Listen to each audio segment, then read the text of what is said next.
Good evening and welcome to Google Rocks Hawaii, which is an almost weekly, did we just go on live? Checking again. Good evening and welcome to Google Rocks Hawaii, which is an almost weekly hangout for and by Hawaii educators. And although it's called Google Rocks, every week we pick a topic that is not necessarily Google related. So what brings us here is that we love learning and we love to share what we learn. So with us tonight is an all-girl panel, which is really, really cool. No one diss anybody, but it's kind of cool to have girls. And I'm Linda Lindsay. I am from Maui. I'm Seabury Hall librarian. And today we're going to be talking about ISTE. I didn't go, but 3 of the people on the panel did, and they're going to share what they learned or whatever they would like to share with us. So I'm going to go across the board to the Hawaii people because we have a special Arizona guest, and I'm going to save her for last. So Diane, could you tell us who you are and all about you? Okay. I'm Diane Mokuhau. I'm librarian at Molokai High School on the island of Molokai. Awesome. Sandra? Oh, sorry, Michelle. Go ahead, Sandra. Sorry. Sandra from King Intermediate in Hawaii. Awesome. And Michelle? Hi, I'm Michelle Colte. I'm the librarian at Halikula Elementary School. Very good. And today we have with us a special guest from Arizona, Peggy George, and her resume says retired, and she is far from retired. She is an Arizona educator doing most of her teaching online now. She is, as you can see, co-host of Classroom 2.0 Live. So she works with Steve Hargadon. So that's a whole cool thing that we can talk about later if we want to. So she is definitely retired from the real world, but can go online anytime and is really making a huge difference. So we're really happy to have Peggy on, and I think she has a little something that she's prepared for us. So why don't you go ahead and tell us what you have, Peggy. Well, first of all, I want to say thank you so much for inviting me to join all of you. I am so in awe of librarians, and they are a huge part of my PLN. So it is just great to be here with all of you and to share whatever exciting things I can with you from my experience at ISTE. And I guess I could just tell you I'm a retired elementary principal, and I did that for about 27 years. And when I retired the first time, I became a university instructor and a coordinator of a teacher education program that was actually based in a school district, and did that for another 7 years. And then I really retired, and now I spend all of my time, all of my waking moments, trying to help teachers learn to use technology in their classrooms. And the biggest part of that is hosting the Classroom 2.0 Live weekly webinars where we bring on special featured teachers and app developers and amazing educators to share their tools and their tips for the classroom. So that's how I spend my time. And for tonight, I did a lot of thinking about what were the highlights for me and what were some of the resources I was so glad to have from ISTE.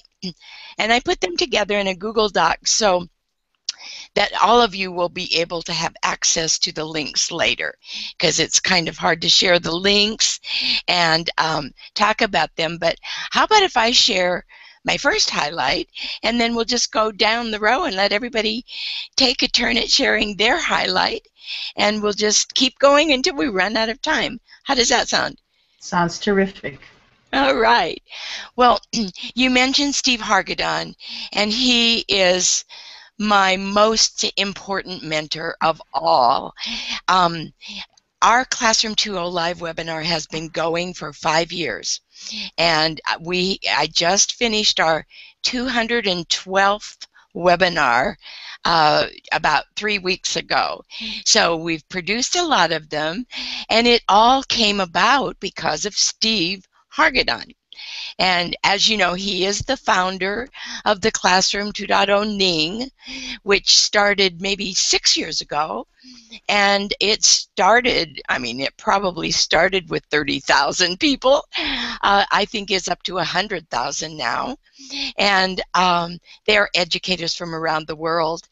And at that time, about 5 years ago, that was in 2009, he was doing a Saturday kind of call-in show on Skype. And anyone that wanted to could call in, and we would just chat about techie kinds of things. And one day I said to him, it would be so great if you would select a topic for these calls on Saturday so we could prepare for them and actually bring some ideas and some links to the conversation. And he said, well, that's a super idea. Why don't you do that? And so from then, our show was born. And he allowed me to create the entire show, bring on some co-hosts to work with me, and to begin developing the topics and inviting the guests to come and join us. So Steve Hargadon has touched so many lives in education. I can't even imagine how many. And he hosts a lot of virtual conferences.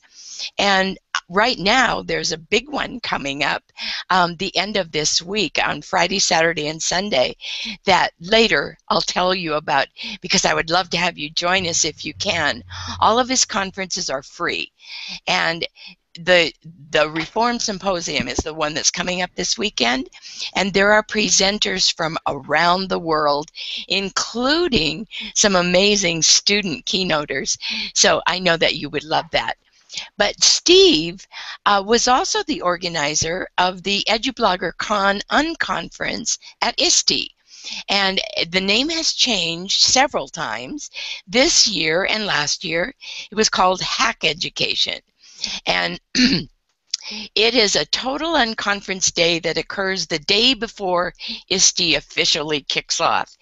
And it is the absolute best way to start ISTE, because you come together with amazing educators in a much smaller group. I mean, the difference between the unconference day, which may be 300 people, and the ISTE conference, which this year was about 16,000 people, you'll understand why coming together in a small group first is a great way to kick things off.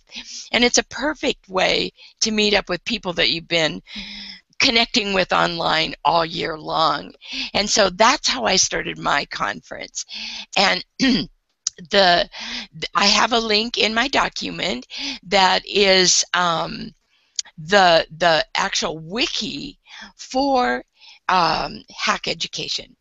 And in that wiki, there's a schedule at the top of the page, and then there's a bunch of photos that we took. I have to tell you a really funny story about the group photo. Every year we do this, and it's always a challenge to find a place where we can all fit in and get in the picture. So the only place we could find here was on the steps outside in front of the conference center. So we all got in our places. The person who was going to take the picture had to take it from across the street because it's the only way she could fit us all in. And just when she was ready to take the picture, a big bus pulled up right in front of us. Totally blocked out the entire group. So we all had to wait while the bus coordinator got the bus out of the way and stopped the next bus from coming in, and we got our group picture taken. So our group pictures are on that wiki, but on this schedule you'll see some clickable links, and many people created documents for their unconference sessions and added the links and the ideas that were shared. So you can click on all of those links and get access to those resources. And the document that I created was a page for the Smackdown. We had a fabulous Smackdown that Vicki Davis hosted. And I did a wiki page with all of the links that were shared in that Smackdown. There were probably 25 or 30 of them in that hour. So you can click on that link and go to all of the resources that were shared.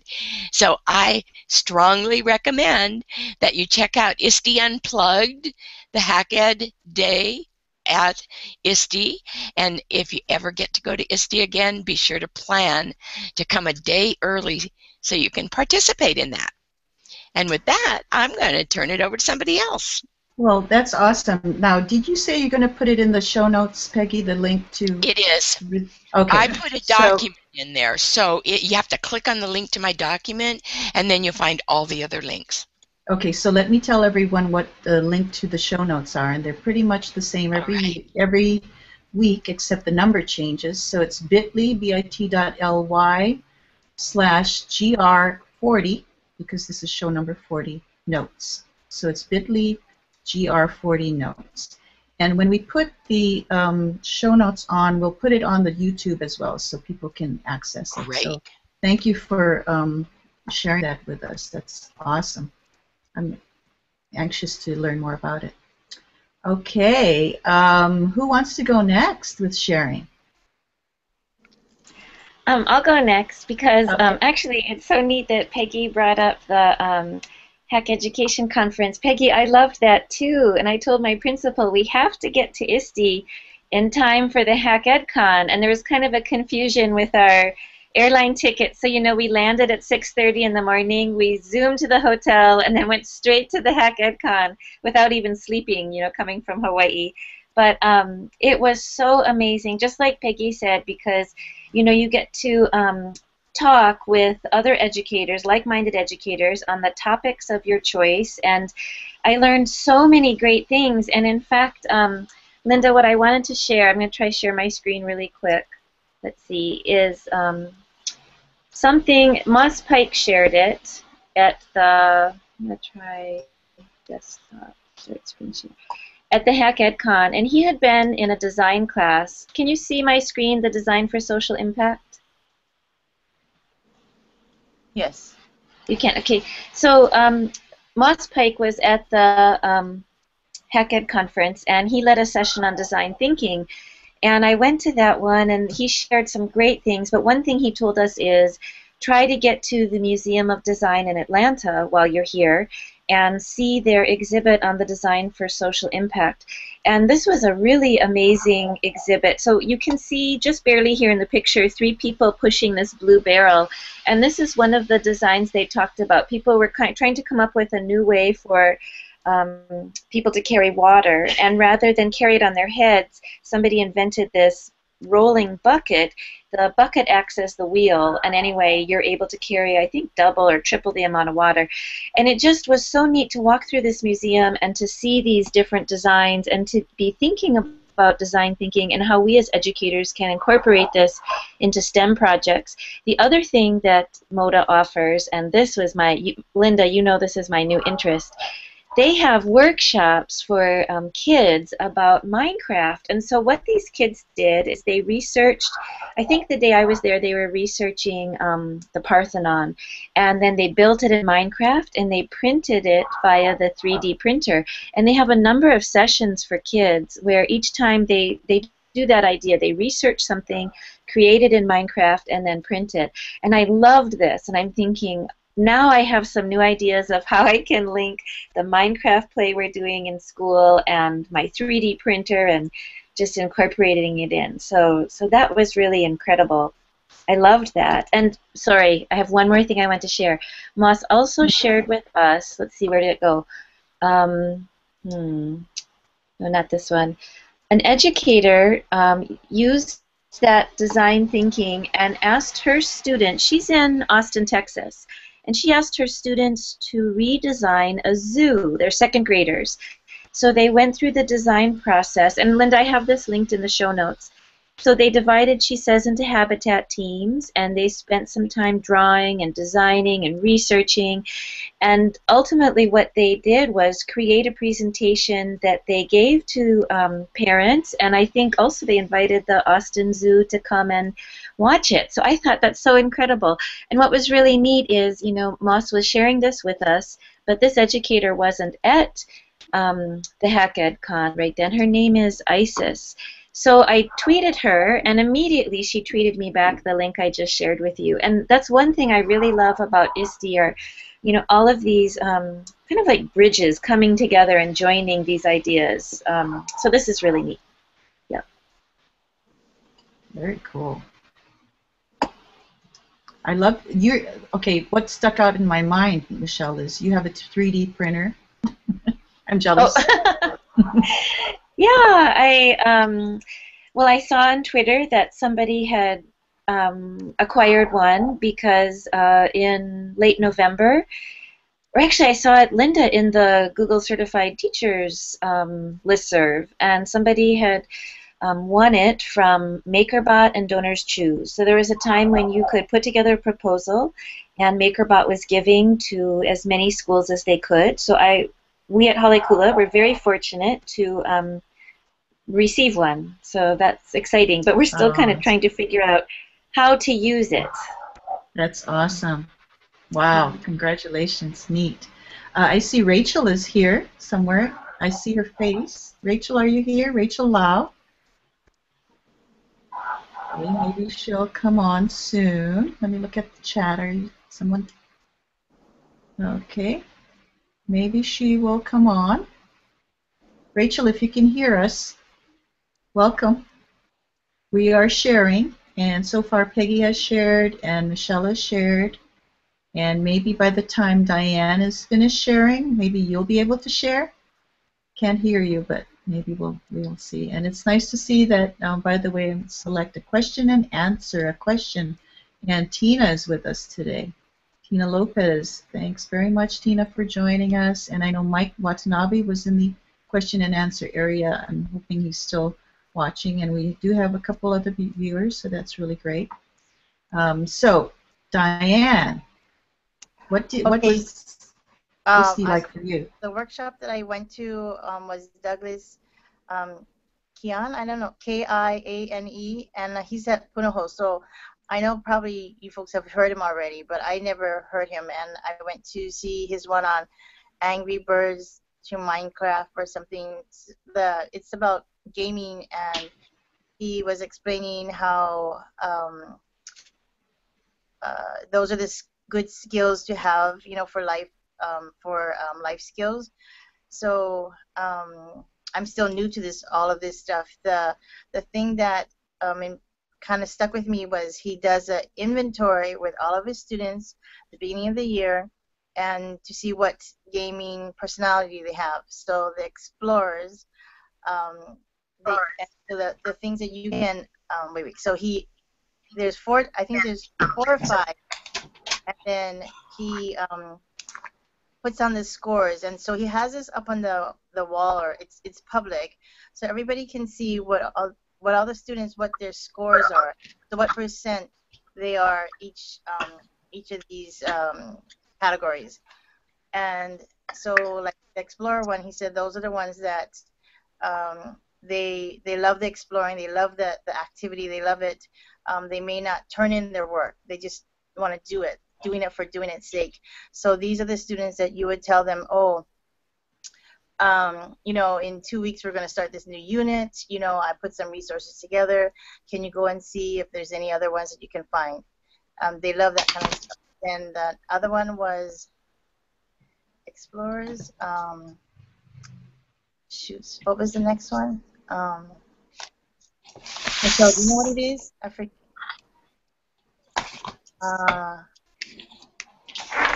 Yeah, I think they're achievers or something like that, because most of us are achievers. We want to get the job done. I can't remember that's the exact word for it. And they keep everybody accountable.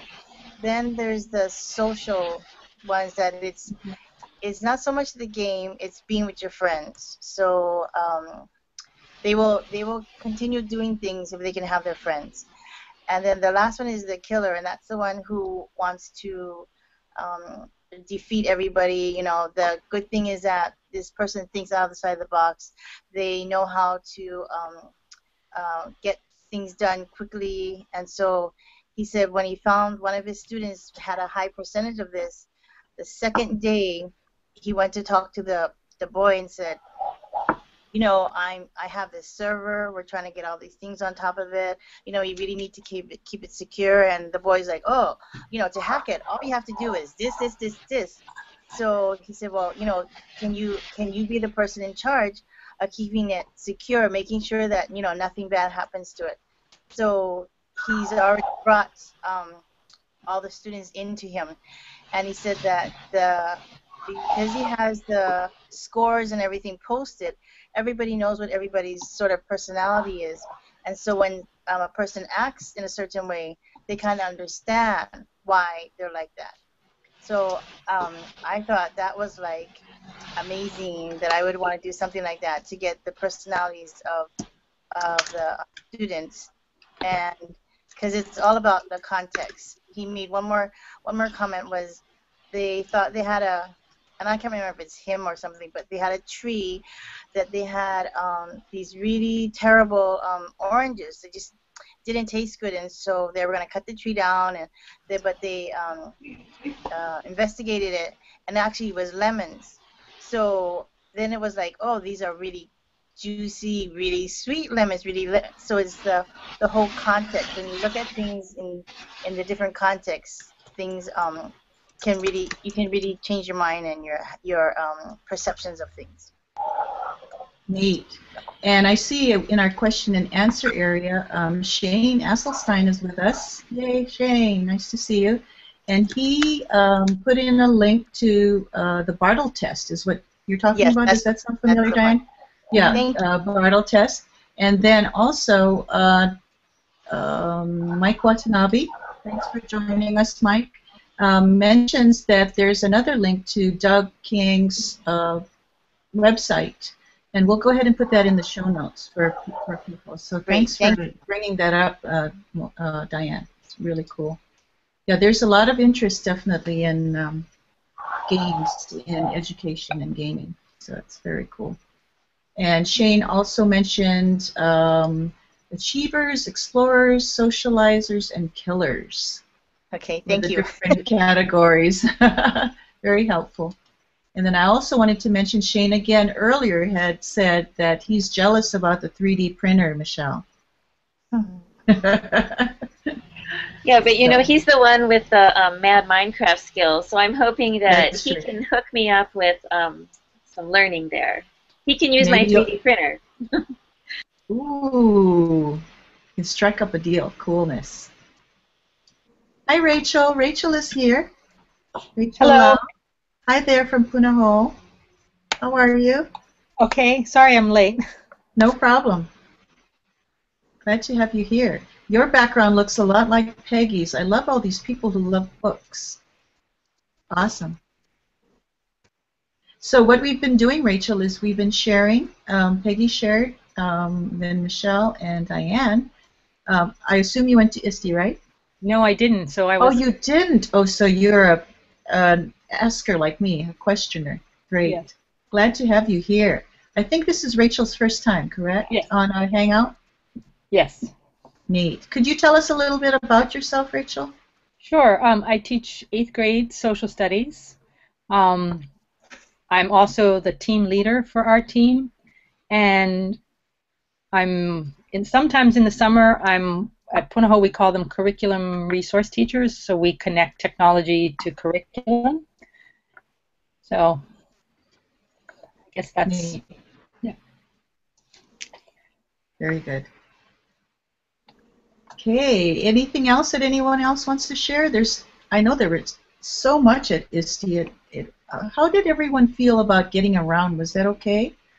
Were you like crazy sometimes with the crowds or no? I didn't think it was too bad, Linda, but you know, my principal came for the first time, and a few other people from our complex, and they thought the crowds were pretty crazy. They hadn't really been in a situation like that, and I think they found it kind of hard to navigate ISTE, you know, to figure out where should they go, and there's just so much to do, the poster sessions and the playgrounds and the presentations, and so I think that they had a little bit hard time with that.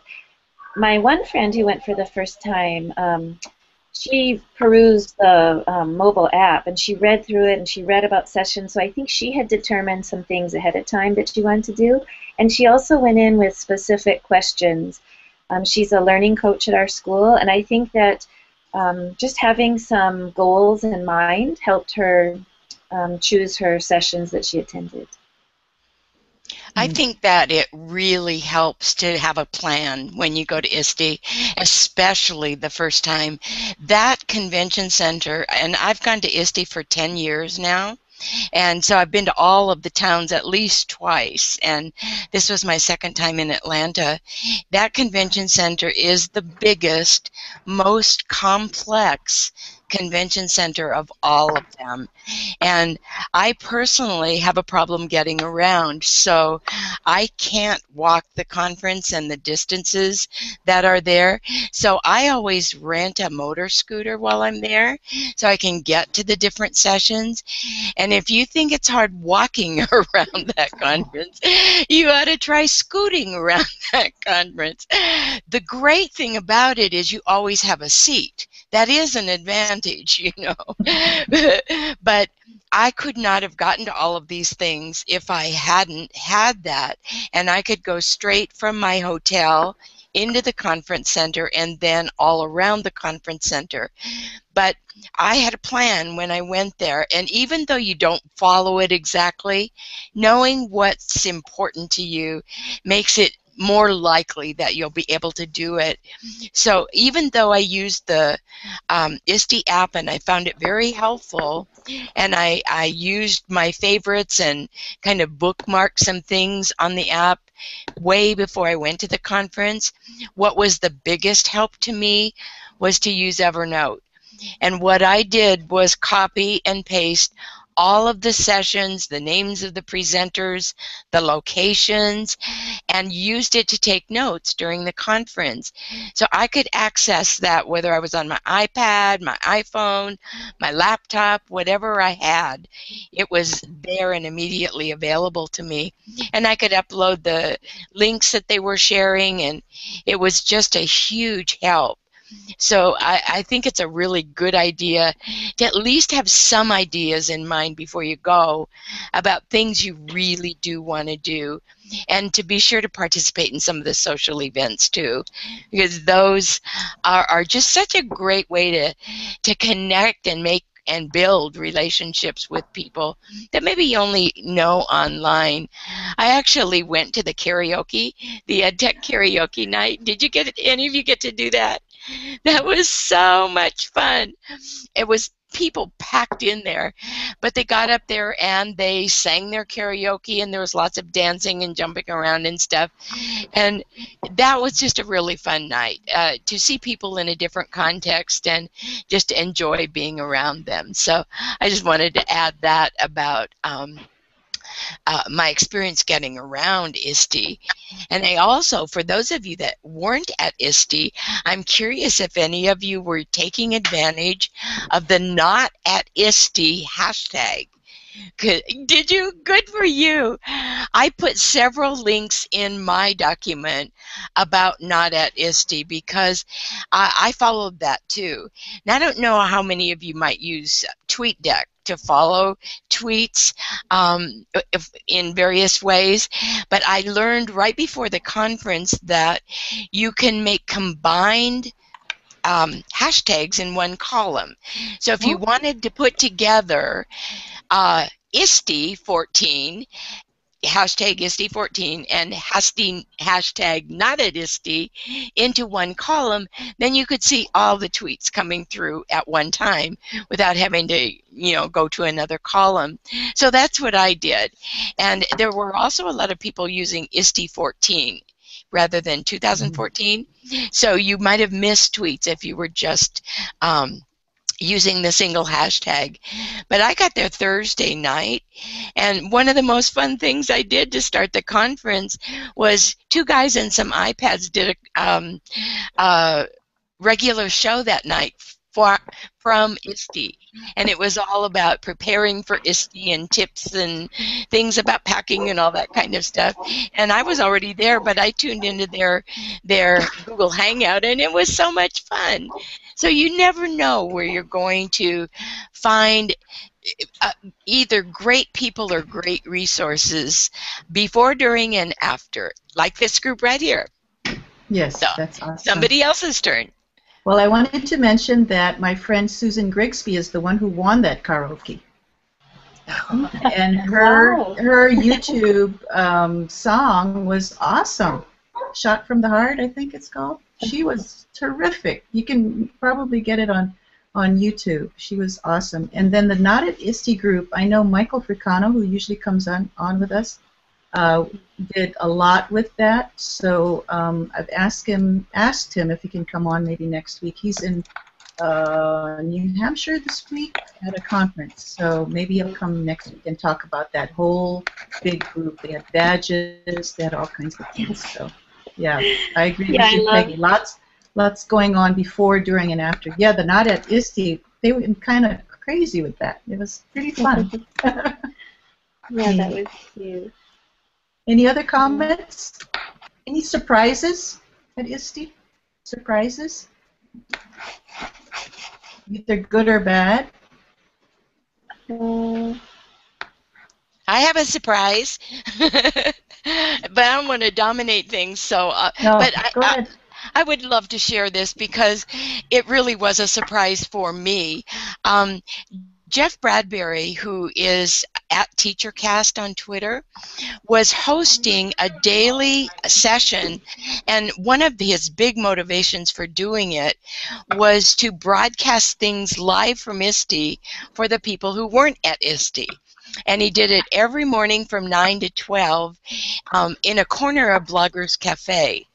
And I was supposed to be one of his guests to come on the show and talk about my Classroom 2.0 Live shows. And I was thrilled to do that. And I did my homework, and I was all set to talk about the important things about the show. And when I got there, I found out that it was all a farce and that it was really going to be a punk about me. And the whole show, they invited two friends who have worked with me to come on and talk about all of the things I have done as a mentor in tech education. And the whole show was about that. I mean, it was a total shock. And I did include the link to the recording on my notes for tonight. So if you'd like to see that, it was really fun. A total surprise, but one of the highlights of the conference for me. Did you say Jeff Bradbury did that? Yes, Jeff Bradbury. He is amazing. How does he do all those videos? Well, he is very skilled, and he also has some wonderful equipment. But he does regular podcasts all the time. Yes. So he just took all of his equipment there, set himself up in a corner. Yeah, I mean, it was really amazing that he could interview people, and he had panels, so there would be like three or four people, and he had separate mics for each of them, and he was able to control the volume on every single mic so that it muted out all of the sound. And if you've ever been in Bloggers Cafe, you know that people are shrieking and talking and singing and doing all kinds of crazy things right there, and none of that was picking up on the recordings. So he really has some amazing equipment to do that, but he's also just a master podcaster.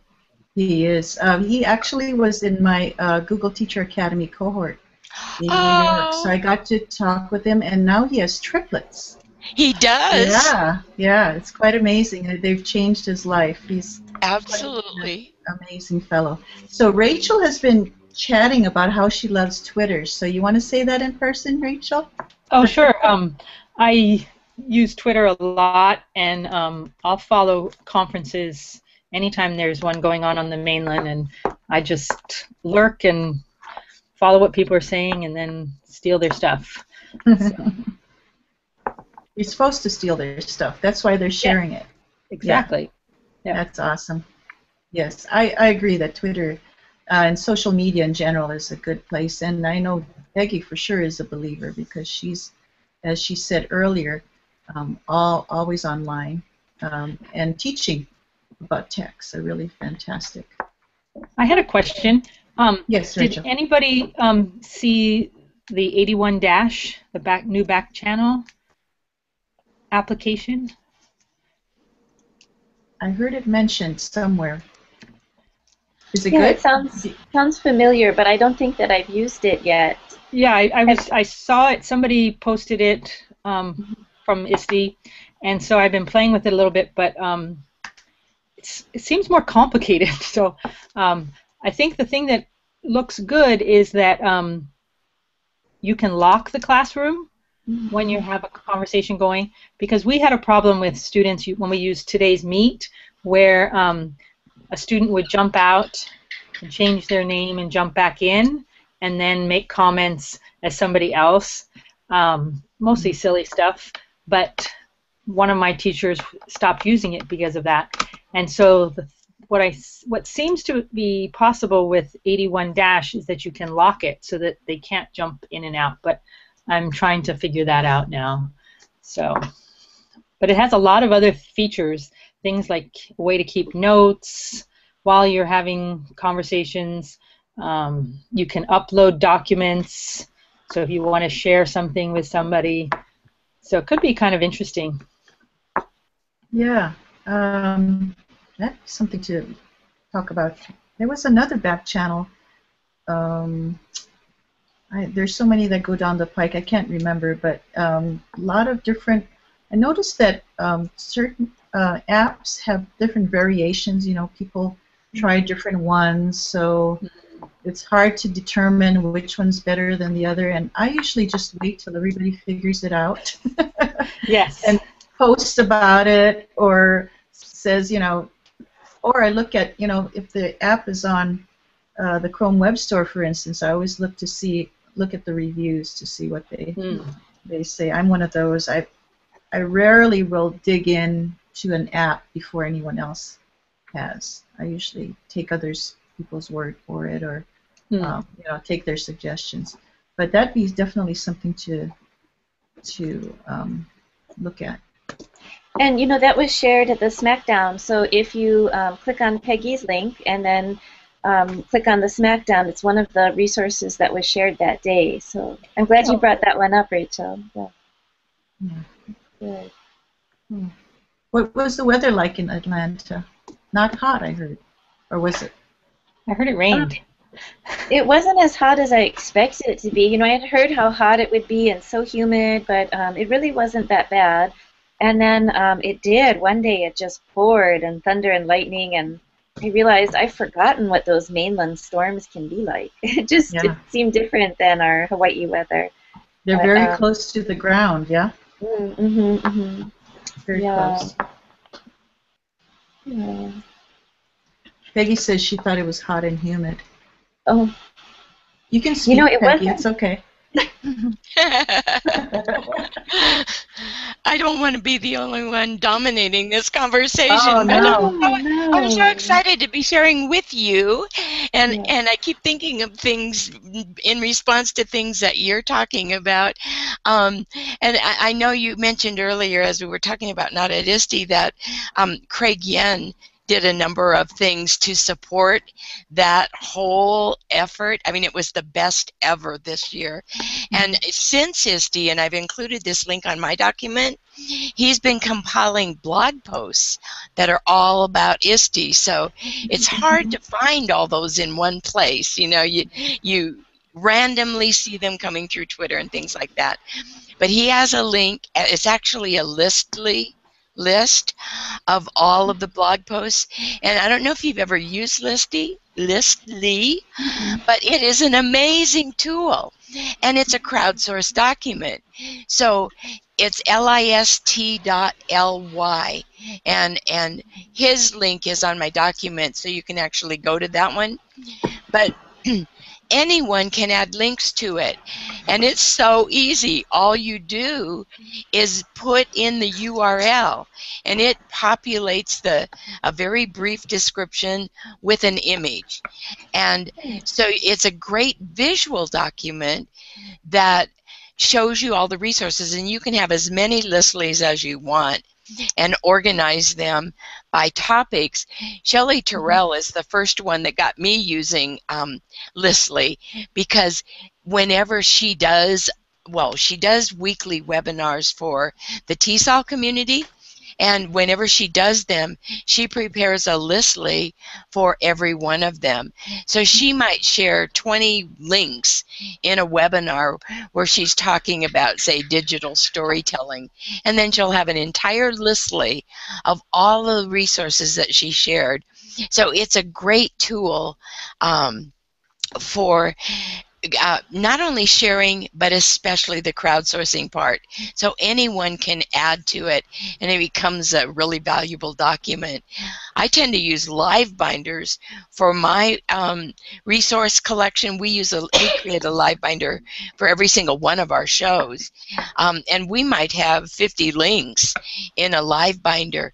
But Shelley will do a LiveBinder for her shows too, and that's also a very visual way to share your resources. So there were several LiveBinders created about ISTE, and one of them was for the NOTAtISTE group that was created by Tina Schneider, who is actually one of the co-founders of LiveBinders. And she did it because she couldn't go to ISTE. So she was actively following tweets and creating a LiveBinder with all of those amazing tools as they came up through the Twitter feed. So that's on one of my links too, and you can go check those LiveBinders out. That's neat. I'm actually working on a blog post and like the 7 top resources that you should check, and definitely that's one of them. So I'll go ahead and put that, when I finish the blog post, I'll go ahead and put that link on. Great. We have a couple questions from Shane. Shane, awesome. And they're great questions for all of you who attended. And there are 2 of them, and we're headed toward the end of the hour. So I want to, if you could just be brief about your answers, that would be great. We are going to have a second part next week, and we're going to have a couple of middle school teachers from Maui. I don't know who they are. Michelle's been kind of secretive about it. But they're going to come on and share, and also it'll be part 2 of ISTE, and also Michael will be on, and anybody else who wants to come on. I'm thinking Shane might be a good person to come on. He has a couple questions.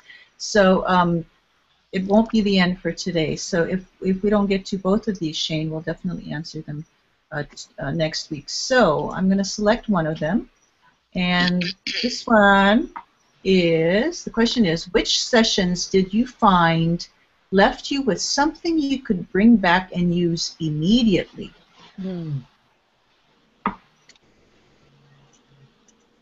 Anybody? I have one. Go for it. Michelle, you're ready to go. You go first, Michelle. Well, you know, I think I had recently been looking at the work of, I can't say his name now, Stuart Brown, and the importance of play.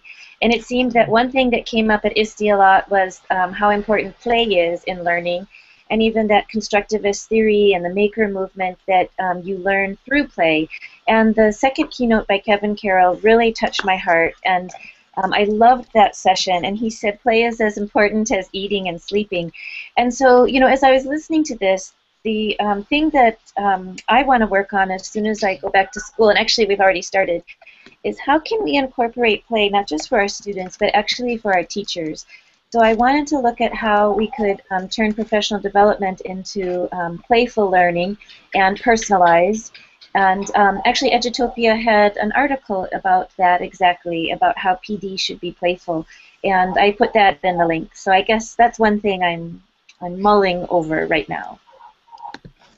And I want to add on to that, that I really liked that session, and with Kevin Conley, and it was about the red ball and the importance of play. So I went to talk to our principal to talk to him about that, and it comes back to what is your passion, kind of, your play.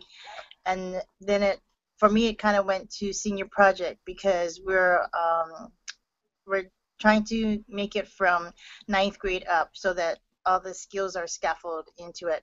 And so it's like, if students can figure out what their passions are early in 9th grade, and then those are the things that they kind of start following, getting mentors, investigating, then by the time they get to senior year, they already know what concerns they have about it, what problems they have, what's their action that they want to take about it. So, and I also talked to the principal about sort of what you said, Michelle, about the play and the PD, and just giving him little thoughts, because I don't really have it like in my head really well yet. Yeah. Peggy? That is really exciting, hearing about your plans for your student projects, Diane. I don't know if you've ever connected with Youth Voices, but they do that all year long, and they connect their students and their research projects in all different parts of the country. Paul Ellison is in New York City in the Bronx, and there are teachers in it from all around. But I have participated in some of their hangouts, and they have a whole site where students are blogging together. They're actually sharing common research topics and helping each other find resources. It's called youthvoices.net, so you should check that out. You might want to connect your students with them. That would be great. Thank you. And the one thing that I took away, it's so great to have Shane in the back channel there. I'm a big fan of his now that I've learned about his Minecraft stuff. But my big takeaway came from a BYOD session with Karen Lehrman, and it was on visible thinking. And she shared some amazing tools, and we got to do some hands-on, but the time went by so fast. We just did a lot of thinking together about how to create a culture of thinking with your students.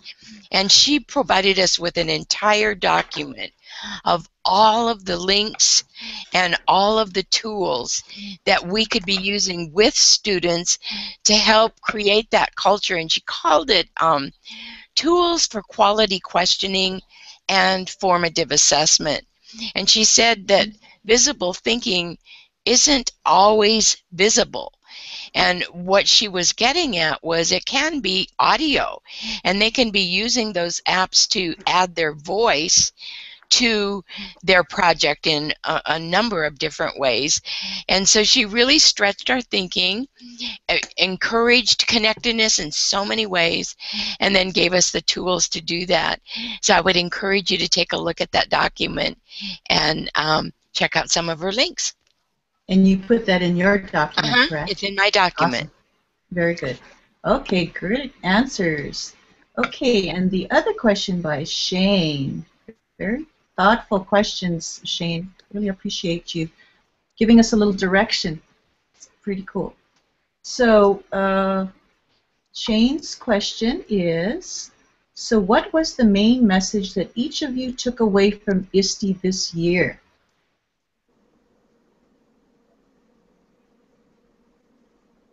I'll give you a real fast one. And I heard it a number of times, but it is educators who care, share.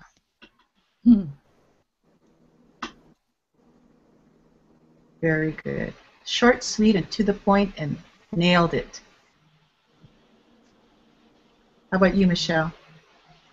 I heard that one. I love the one Peggy just shared, and I think that's, you know, it's a great first answer to Shane, because he shared so much with us, both, Linda, on your show and face-to-face here on Oahu, and, you know, it's kind of a neat connection.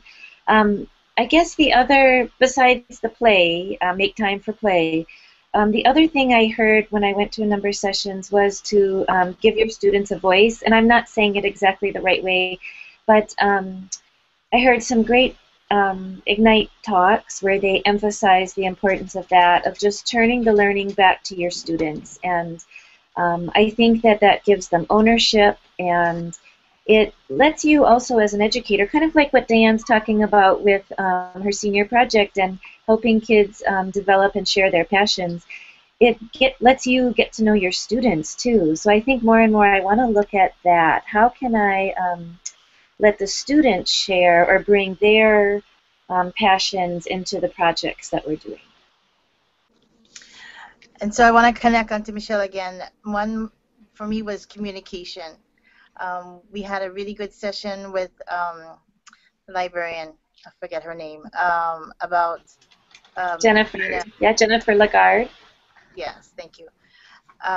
And how you have to be, you know, you don't want to be a zombie librarian who just walks through the motions. You want to be a zombie librarian fighter. And so a lot of it is people really don't know what you do as a librarian, and so communication is a big deal. And not only showing what your students are doing, but what is happening in your library, how you are supporting students, how what things are happening. And so you know, like when you go to ISTE, you see the QR codes all over the place, and then you come back to school, and or you know, our island, and it's like, where are they? You know, you don't see them anymore. It's like a cultural shock. And so I think that for me, it's to be more out there and to get the communication piece. I need to really work on that for me and my school. Awesome. I saw that keynote that Jennifer Lagarde did. She is amazing. She's fun and she's passionate, and she says she nailed it, I think. There are a lot of people there. I think they had to turn people away from that room, right? There were over 200 people wanting to listen to her, and she had really good things to say. Okay. Anything else that anyone wants to add? We're headed toward the top of the hour, and as I say, we'll be doing this again next week. So all of you are welcome to come back. We love having Rachel on because she didn't go, and she's an active listener and participator. So we have only 5 here. We could use maybe 5 more across the board. We can have 10.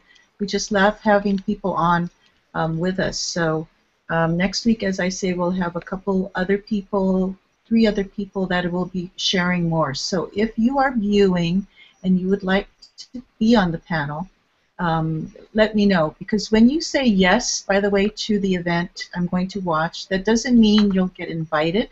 I have to actually invite you. So make that distinction that you actually have to have an invitation from me. So we would love to have other people who went and some who didn't, who would like to be part of the conversation.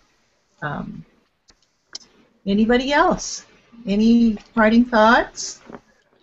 I'd love to give one final thought that I brought up at the beginning, and I'd love to invite all of you to come and join us for the Reform Symposium virtual conference. It is Friday, Saturday, Sunday, all day long.